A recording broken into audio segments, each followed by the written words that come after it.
Sarkin Kano na 14 Malam Muhammadu Sanusi na biyu, wanda ke jawabi a lokacin da Majalisar Malaman Sunna daga jihar Kano ta kawo mai ziyara a masaukin shi da ke jihar Kaduna, ya yi bayanin dalilin da yasa aka ji shi shiru game da cire shin da gwamna Abdullahi Ganduje na jihar Kano ya yi. Muna kyakkyawar maraba da shehunanmu, malamanmu, 'yan uwa, masoya, da godiya gare ku akan zumunci da kuka rike. Kamar yadda aka faɗa, alhamdulillah mun samu albarkar tashi da zama da malamai. Shi sama tun da muka bar Kano ba ma sai mun yi magana akai ba, dan ba ma amfanin magana, tunda duk abin da zai faru in ana bin Qur'ani kamar da an san zai taho, kuma an san abin da zai biyo baya insha Allah subhanahu wataala. Man kana yurijul izzata falillahi al-izzatu jami'a. Dokaka ake nema ba mulki ba. Izza kuma idan Allah ya bada ita sai a gode masa, dan shi yake ba wanda ya ga dama.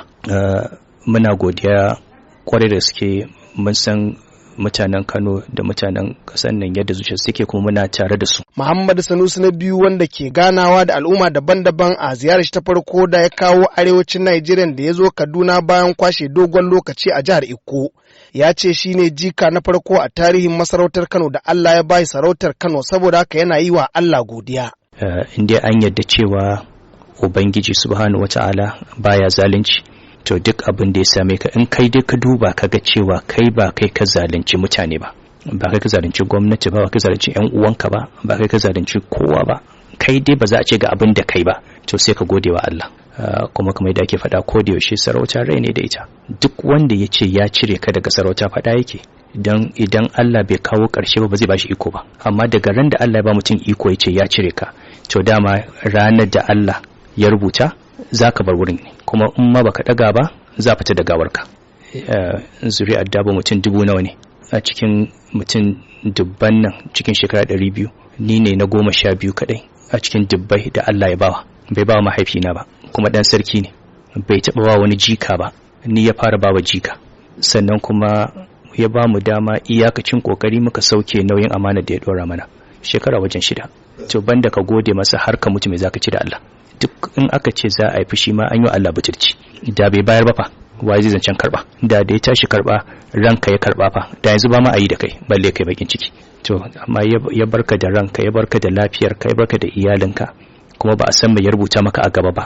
Saboda haka ba abin da zamu ci da Allah sai godiya. Sheikh Adam Koki shine ya jagoranci ziyarar Majalisar Malaman Sunna daga jihar Kano da suka kawo wannan ziyara jihar Kaduna.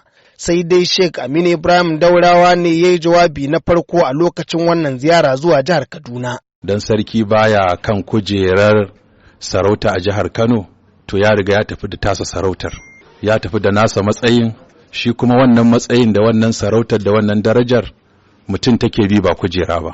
Kuma gashi Allah ya nuna haka, jama'a suna son ka, suna ƙaunar ka, inda a ce Kano ka shiga da kaga irin abin da zai faru na halacci da mutane suka shirya. Amma duk da haka mun ga yadda aka tare ka, mun ga yadda mutane suka girmama ka.